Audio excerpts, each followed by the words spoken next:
បាទសួស្តីបាទអ្នកទាំងអស់គ្នាដោយសារមានសំណូមពរពីបាទមិត្តភ័ក្តិរបស់យើងចង់ឲ្យខ្ញុំជួយបង្កើតវីដេអូមួយទាក់ទងនឹងបាទ install ប្រព័ន្ធប្រតិបត្តិការបាទ Linux របស់យើងបាទជាមួយនឹង full screen បាទ full screen បាទមិនថាយើង install នៅលើ Oracle VirtualBox ឬក៏នៅលើ VMware ទេពេលដែលយើង install វាហើយយើង update system ហើយយើងឃើញ screen របស់វានេះអត់ទាន់ full នៅឡើយទេបាទវានៅទូចនៅឡើយបាទអញ្ចឹងករណីដែលវានៅទូចនៅឡើយនេះបាទវាពិបាកក្នុងការប្រើប្រាស់អូខេអញ្ចឹងយើងគួរតែ install វាជាមួយនឹង full អីបាទ full screen បាទអញ្ចឹងដើម្បី install វា full screen បាទតម្រូវឲ្យយើងបាទ install package មួយចំនួនបាទតម្រូវឲ្យយើង install package មួយចំនួនបាទអញ្ចឹងទី1 make sure ថាបាទម៉ាស៊ីនរបស់យើងនឹងមាន internet connection បាទ make sure ថាវាមាន internet connection ដើម្បីយើងអាច install package មួយចំនួនពី internet បាទអញ្ចឹងយើង check មើលម៉ាស៊ីនរបស់យើងមកបាទយើងបាទរបស់ខ្ញុំសារល្បង ping ទៅកាន់ Facebook ដើម្បីដឹងថាតើវាមាន internet connection អត់អញ្ចឹង www.facebook.com អូខេបាទយើងចាំមើលលទ្ធផលរបស់វាបើសិនណាមាន reply មកពី Facebook មានន័យថាយើងមាន internet connection អូខេបាទយើងមាន internet connection អូខេអញ្ចឹងយើងឃើញមាន replies បាទដោយសារម៉ាស៊ីនខាងក្រៅរបស់ខ្ញុំនេះបាទមាន internet connection គេអញ្ចឹងយើង connect ពីម៉ាស៊ីនខាងក្រៅនេះទៅម៉ាស៊ីនខាងក្នុងហើយបើសិនណាគ្នាយើងអត់ទាន់បាន connect ទេនេះយើងមើលឡើង adapter នេះបាទយើង click network setting បាទយើងយកកន្លែងនេះគឺ NAT បាទអញ្ចឹងវានឹង connect internet ពីម៉ាស៊ីនពិតខាងក្រៅមកvirtual machine នៅខាងក្នុងរបស់យើងអូខេបាទអូខេអញ្ចឹងមាន internet connection ដោយសារវាមានការឆ្លើយតបមកពីបាទ Facebook បាទគេអញ្ចឹងបាទយើងចាប់ផ្ដើមជំហាននៃការ install full screen បាទនៅលើប្រព័ន្ធប្រតិបត្តិការ Linux CentOS របស់យើងអូខេអញ្ចឹងយើង control Z មកដើម្បីផ្ដាច់ ping គេ control L ដើម្បី clear screen បាទទី1យើងត្រូវ install package មួយបាទឈ្មោះថា G បាទ cc អូខេអញ្ចឹងជាមួយនឹង command yum install gcc អូខេហើយយើង enter មកបាទអញ្ចឹងវាចាប់ផ្ដើម download package នឹងមកហើយនឹងយកមក install អូខេយើង click yes បាទអញ្ចឹងវាចាប់ផ្ដើម download package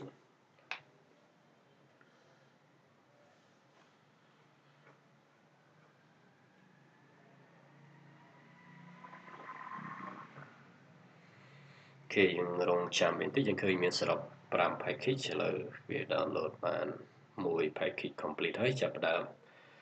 បាទ download package ទី2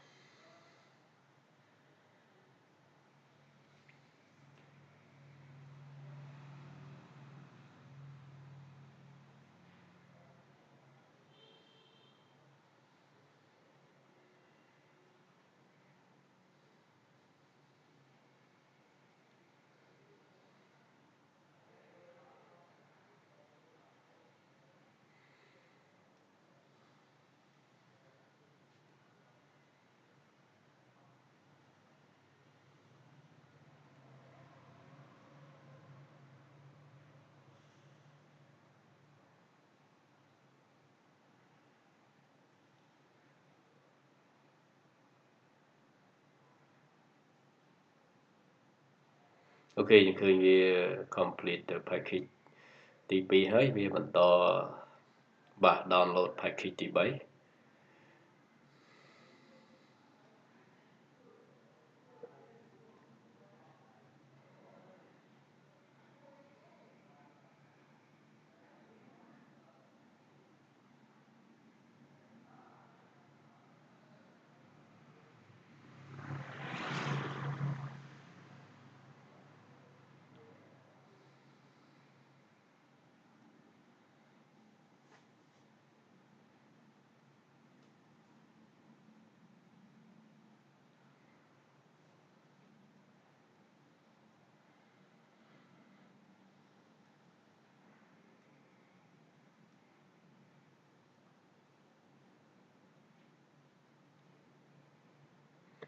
ok là ok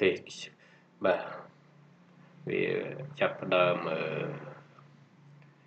install បាទចាប់ផ្ដើម install បាទ package ទាំង5ហ្នឹងបាទអូខេយើងឃើញ install បាន4ហើយអូខេ install បានទាំង5ហើយបាទអូខេអញ្ចឹងយើងឃើញថា install បាទ GCC របស់យើងគឺ complete បាទអញ្ចឹងជំហានទី2តម្រូវឲ្យយើង install package មួយទៀតឈ្មោះថា kernels បាទ minus devel បាទ kernel minus d devel បាទជាមួយនឹង command yum install yum install អូខេ yum install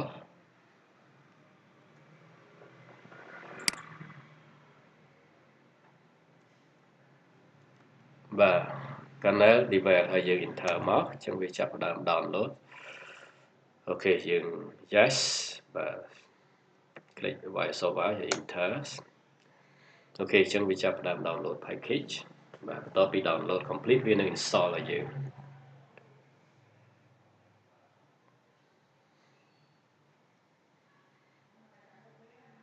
អូខេ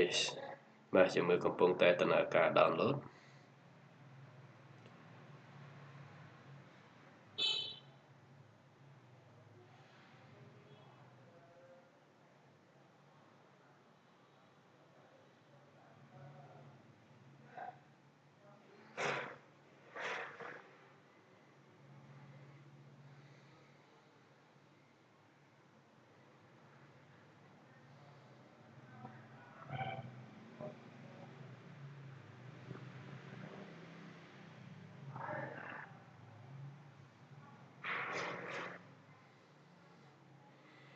អូខេឃើញវា download បាន 98% ហើយបាទនៅសល់តែ99ហើយបាទអូខេអញ្ចឹងបាទចាប់ផ្ដើម install បាទមានតែមួយ package ទេបាទ kernel បាទ devel នោះអូខេបាទអញ្ចឹងកំពុងតែ install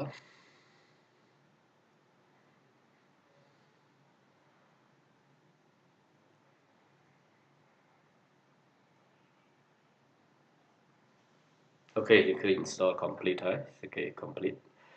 បាទអញ្ចឹងជំហានទី3យើងត្រូវបាទ install package មួយទៀតឈ្មោះថា kernel minor headers បាទ kernel minus headers អូខេអញ្ចឹងជាមួយនឹង command yum install yum install បាទ kernels headers អូខេយើង enter មក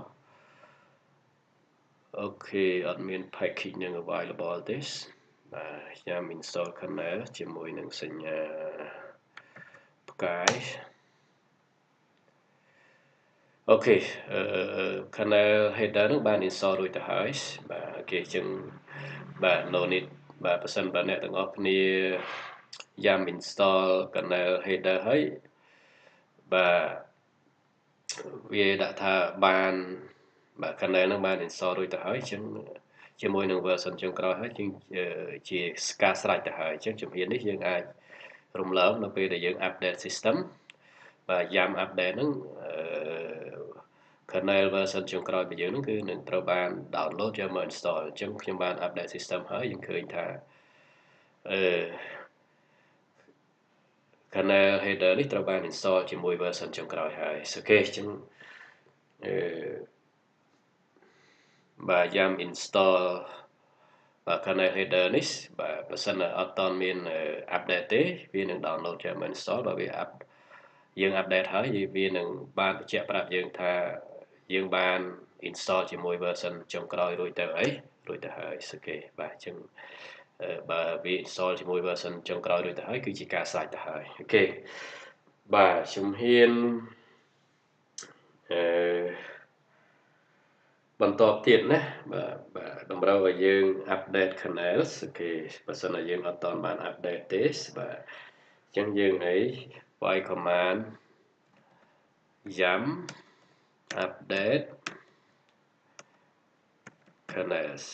គេយ៉ាប់ update kernel ស្គេបាទយើង update kernel ជាមួយនឹង globing ផ្កាយស្គេបាទអូខេអញ្ចឹង package នេះក៏ត្រូវបាន update រួចដែរហើយស្គេយើងឃើញអត់មាន package ដែលត្រូវបានកត់សម្គាល់ណាសម្រាប់ធ្វើការ update ទេដោយសារពេលដែលខ្ញុំ update system នោះវាបាន update រួចមកហើយស្គេអញ្ចឹងមិនជាបញ្ហាទេដោយសារវាបាន update រួចទៅហើយបាទអញ្ចឹងជំហានចុងក្រោយរបស់យើងគឺ reboot system បាទ reboot system បាទបន្ទាប់មកពេលដែលវា start up មកវិញយើងនឹងឃើញថាយើងនឹងបាន full screen បាទជាមួយ Linux CentOS របស់យើងអញ្ចឹងយើង reboot បាទពេលដែលវា start up បាទប្រព័ន្ធប្រតិបត្តិការមកវិញបាទយើងនឹងទទួលបាន full screen បាទងាយស្រួលក្នុងការប្រើប្រាស់ជាងមុនបាទដោយសារវាមានទំហំធំជាងមុនណាអូខេបាទអញ្ចឹងយើងរងចាំវាបន្តិចបាទវាកំពុងតែបាទ reboot ណាវាកំពុងតែ reboot អូខេបន្ទាប់ពីវា start up មកវិញយើងនឹងទទួលបានបាទ full screen បាទដែលផ្ដល់លទ្ធភាពឲ្យយើងងាយប្រើប្រាស់ជាងមុនបាទយើងអាចប្រើប្រាស់វាមានភាពងាយស្រួលជាងscreen ដែលនៅតូចបាទអូខេអញ្ចឹងហើយបានថាយើងគួរតែ install វាជាមួយ full screen បាទដើម្បីមានភាពងាយស្រួលក្នុងការប្រើប្រាស់អូខេបាទឥឡូវវាកំពុងតែ start up ប្រព័ន្ធប្រតិបត្តិការមកវិញបាទបន្ទាប់មកយើង log ចូលជាមួយនឹង user account ណាមួយបាទយើងនឹងទទួលបាន full screen អូខេ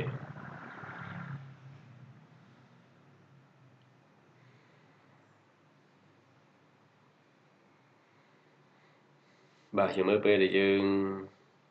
update system រួចបាទវា version យើងទោះបីយើង install version 6ប្រហែលក៏ដោយវាមកដល់ 6.10 គេបាទ 6.10 បាទអូខេបាទជា version ចុងក្រោយនៃពពួក version 6បច្ចុប្បន្ននេះបាទអូខេ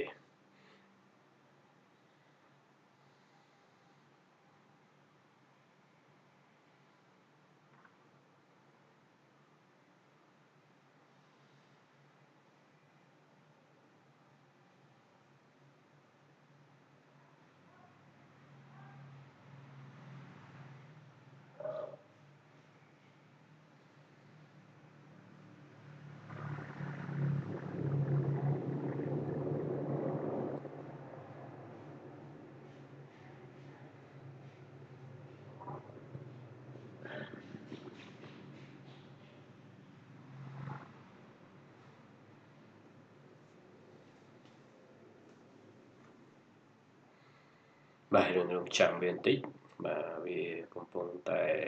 ចាប់ផ្ដើមបាទប្រព័ន្ធប្រតិបត្តិការយើងមកវិញបាទបន្ទាប់ពីយើង reboot មកវាចាប់ផ្ដើមបើកឡើងវិញអូខេ